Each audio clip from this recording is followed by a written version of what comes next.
Hello guys, mayong hapon sa atong tanan. Happy New Year. Happy New Year. So, ang akong gibuhat karon guys is nag-prepare ko sa mga prices. Ginagmay lang ang mga prices para sa mga year-end nga party sa GMRH family. So, ugma na siya guys, 5 PM. So, amo ang brother pastor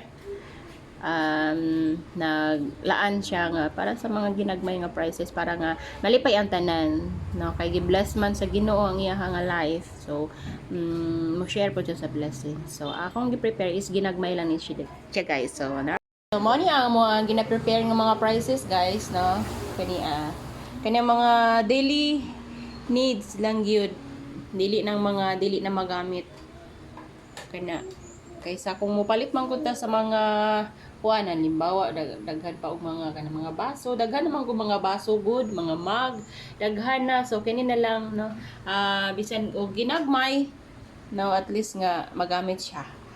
So yun lang guys, bye bye, happy new year, God bless, and don't forget, if gina-bless mo sa Ginoo, don't forget to share your blessing to others, no?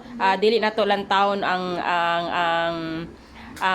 estado sa kinabuhi isa sa katawo nga ato nga gatagaan, tabat fair lang gid siya guys, no, walay dato, walay pobre, walay tambok, walay niwang, walay bata, walay tigulang, kundi pareha lang gyud dapat ang paglantaw, no. Ang uban man good is dili sila mohatag kay dato naman sila, no, dili na yun ana guys. So yun lang guys, bye bye, God bless, happy new year once again.